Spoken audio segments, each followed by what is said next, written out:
When you're naturally curious, every day is school day, but I'll bet you didn't realize just how much there is to learn about the seemingly mundane items we see and use on the daily. From deceptive store displays to the secret messages hidden in fast food, let's take a look at yet another batch of amazing secrets hidden in everyday things. Throwing in the towel. Unfortunately for your wallet, shopping is very much a part of everyday life, and when it comes to tempting their customers, retailers know that appearance is king. Bed Bath & Beyond is famous around the world for their impeccable ceiling-high towel displays, but have you ever wondered how exactly they keep them looking so perfect? While it may look like these towels are stacked to high heaven, each stack is just one towel carefully sheathed over foam rolls in a way to make it appear as though it's lots of towels folded on top of one another. The real towel stacks are wisely kept within the average shopper's reach, though most are none the wiser. Pretty ironic that Bed Bath & Beyond's personal hygiene section would be harboring dirty little secrets like that. Pizza table. With soft dough, tangy tomato sauce and that oh so glorious gooey cheese, you'd be hard-pressed to find someone that doesn't love a good slice of pizza, but I'll bet you never realized just how much thought goes into your standard takeout pizza in a box. While the pizza itself is what catches your eye upon opening the box, there's something else that I'll bet you've never paid much mind to, specifically, this mysterious little piece of plastic. While it might look like the perfect spot for a tiny pizza party, this little table is actually called a pizza siver. Its job is essentially to provide structural support to pizza boxes when other things are stacked on top during transit. While you might be wondering why an already flat pizza would need any kind of crush protection, the pizza saver plays a crucial role in preventing the top of the box from dropping down onto the pizza. Pizzerias that don't use pizza savers are at risk of causing any delicious cheese and toppings to stick to the lid, turning any sized pizza party into a pizza pity party. As nifty as this little table's true purpose is, I'd still love to attend a tiny pizza party. What a tasteful pepperoni carpet this place has. CAPTCHA if you can.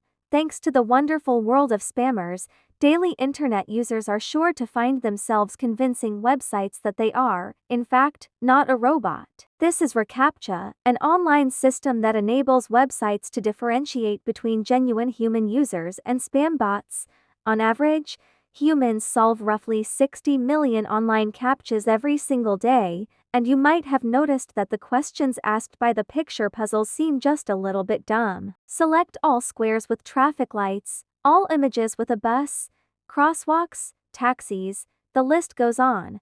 While these tasks might seem totally random and pointless, few people realize that the answers we're giving to these irritating CAPTCHAs have been steadily moving us closer to a reality dominated by self-driving cars. When you identify road hazards and signs in CAPTCHAs, Google uses this precise information to help its smart car technology identify where pedestrian signs, crosswalks, and cyclists are. So when you're sitting with your future grandkids in your self-driving car, you can tell them all about how you've been personally responsible for the magic of truly smart cars. Tough bus. In the United States, around 26 million students ride the school bus to from school every day. Chances are you've ridden one yourself, but have you ever stopped to consider the design of what's ferrying you to class? Ever noticed these horizontal steel bars that jut out the side of American school buses? These are called rub rails and serve to provide structural and protectional support to the bus. If something were to swipe up against the side of the bus,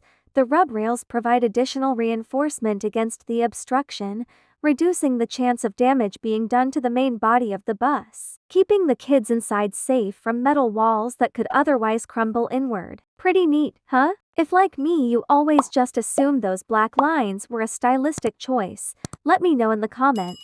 Spinning for air. They say when one door closes, another opens, but revolving doors are another kettle of fish, and surprisingly they're full of hidden functions. While they might seem snazzy, revolving doors actually work to save energy and reduce carbon emissions by preventing something called the stack effect. The stack effect occurs in tall buildings when the outdoor temperature is significantly different compared to the inside. During the winter, when a regular swing door opens at the bottom of a building, a cold, dense air from outside will enter the building and push its way upward, forcing the warmer, less dense air out of any openings at the top of the building. In summer, Cold air-conditioned air sinks to the bottom of the building and rushes out when swing doors open. Revolving doors are designed in such a way that there's never a direct opening to the street, meaning that the air on the inside is mostly sealed from the outside even when the door is spinning. These spinning doors exchange 8 times less air compared to swing doors, and thanks to this tighter control of the temperature of air within the building entrance, buildings that exclusively use revolving doors can reduce their annual energy consumption by as much as 74%. So the next time you treat yourself to a fun ride through a revolving door, you can give yourself an extra pat on the back for doing your bit to save the planet. In and out of faith, some might compare an especially delicious fast food meal to a religious experience, but little do they realize how literal this can really be. We don't often pay much attention to what our burgers, fries, and sodas are packaged up in, but turns out the guys at an In-N-Out Burger have been hiding something sacred right under our noses. These mysterious markings can be found hidden on the underside of cups, the bottoms of boxes, and near the seams of wrappers. But what are they? You may have already realized that these markers are pointers to Bible passages, but you probably don't know why exactly they're there. In-N-Out Burger was founded by Harry and Esther Snyder in 1948, and unlike many other fast food joints, remains a privately owned, unfranchised family business to this day. The Snyders have always been a religious family, and seeing as they own In-N-Out outright, they can put just about whatever they want on the packaging. The Bible verses have been present on the burger joint's packaging since at least 1987, and mostly indicate passages that promote faith in God. So maybe fast food isn't as sinful as we thought. At least not the kind from In-N-Out. Sharing is caring. There aren't many better ways to catch up with a group of pals than over a cold one at the bar. While balancing on a bar stool isn't always the easiest, most comfortable thing to do, I bet you never realized that you're actually sitting on a gold mine. A gold mine of secrets, that is. You may have spotted that some bar stools come with a small round hole in the middle of the seat. While it might look like it's perfectly placed for you to silently break wind in public,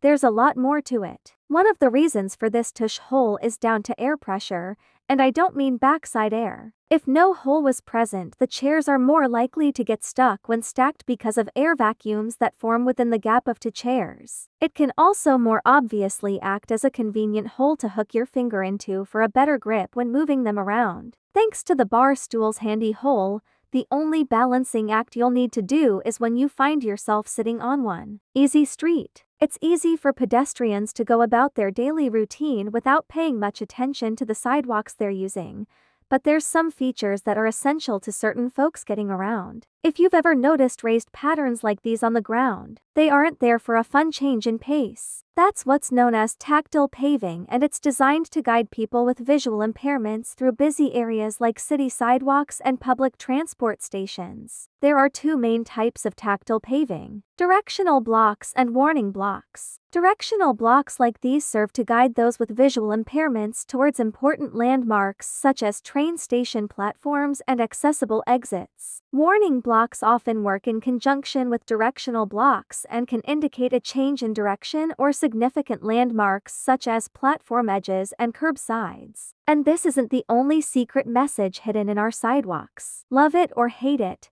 graffiti has become a part of everyday life. City dwellers, in particular, are so used to seeing these urban hieroglyphics on the daily that they've become synonymous with city life. But did you know that some of it is actually meant to be there? Certain spray-painted messages may mean nothing to the untrained eye, but they're essential for warning street engineers and construction workers about the different types of underground hazards in the area. These markings are color-coded, and common colors include red, which indicates electric power lines, yellow for gas and oil lines, green for sewers and drain lines, and orange, which covers communication wires. This one in particular refers to a communication wire that's running under the ground, with the line and arrow indicating the wires actually offset a little further over from the line's position. This offset usually happens if there's something obstructing the ability to mark the actual position, like a building or a busy road. So the next time you're wandering up the boulevard,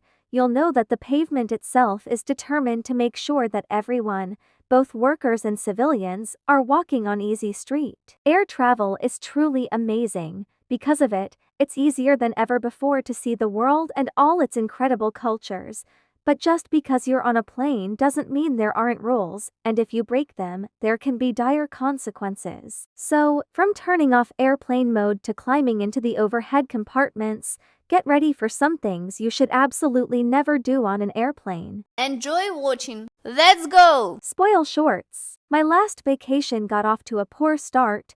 I'd only just boarded the plane when the flight attendant told me I had to take off my Batman costume or leave. It turns out airlines have dress codes.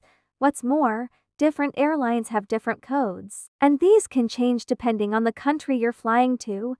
Geez, confusing or what? See, some countries, like Indonesia, are predominantly Muslim, and as such dress more conservatively than other places. So if you're flying there, it's polite to cover up before getting on the plane. But it's worth looking into clothing guidelines before getting on any flight. Dirty, torn, or revealing clothes can breach codes and get you kicked off the plane, which makes sense. But sometimes so can things as benign as flip-flops. Seriously. Let's go! Back in July 2021, Turkish bodybuilder Deniz Saypenar made headlines when she tried to board an American Airlines flight to Miami. Apparently, her shorts were too short, so she was duct taped to one of the chairs and left there. Okay, not really. She was just denied entry onto the plane. Somebody actually was duct taped to a seat for a very different reason, but you'll have to stick around to find out about that. Anyway, after being refused onto the plane, Saypenar was understandably upset and took to social media to vent her frustrations. According to the bodybuilder, she wasn't dressed offensively at all, and the whole thing was an attack on her freedoms as a woman. What do you think? Were the airline staff right, or has Saypenar got a good point? Would a man have been refused entry if he was wearing the same outfit? Let me know your thoughts down in the comments. No signal. No problem. You've probably heard the horror stories about what'll happen if you don't put your cell phone on airplane mode during a flight. Planes will fall from the sky, chaos will ensue. Well, you'll be glad to hear that's not quite true. But you should still turn it on. When you do, it blocks the phone from searching for signal. Some pieces of pilot's equipment use the same radio frequencies as cell phones and tablets to function. So when your phone looks for a signal, it can intervene and disrupt them. Think of it like tuning an old-school analog radio. When two stations are on a similar frequency, they can interfere with one another and make the signal unclear. It's the same thing here. And pilots need this equipment to tell how far they are from the ground during takeoff and landing. Pretty important stuff. Indeed, back in January 2017, the pilots of a Boeing 737 lost all of their map displays and computers while they were in flight. Whoa! Miraculously, they managed to get the situation under control and avoid crashing, but investigators reckon someone's cell phone signal could have been to blame.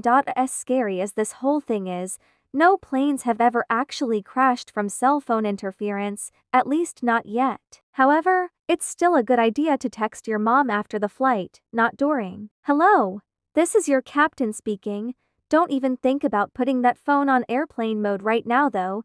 Hit those like and subscribe buttons instead. That way, when we land, you'll never miss another amazing video like this one. All done? Okay. Enjoy the rest of your journey, Phantom Flyer. Now, I've been on quite a few flights in my life, and they've all been pretty boring. American actor, Emerson Collins, definitely can't say the same though. In September 2022, Collins was on board a plane when suddenly he started hearing this.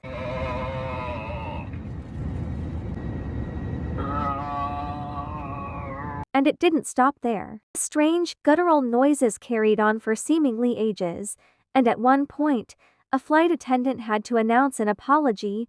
Ladies and gentlemen, we realize there's an extremely irritating sound coming over the public announcement. The flight deck is trying to troubleshoot, trying to turn it off, so please be patient with us.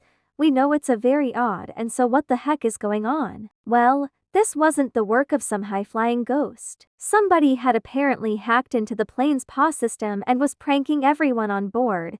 How they did this, nobody's sure, but the weird noises went on for the entire flight. If you got caught doing this, I'm sure you could experience some serious legal repercussions. But as far as I'm aware, nobody did get caught, and the mystery remains unsolved to this day. So the main consequence was just annoying the hell out of the captain and cabin crew. Hey, I'm not complaining, I just got a new ringtone. Thanks for watching. Please like, share, subscribe.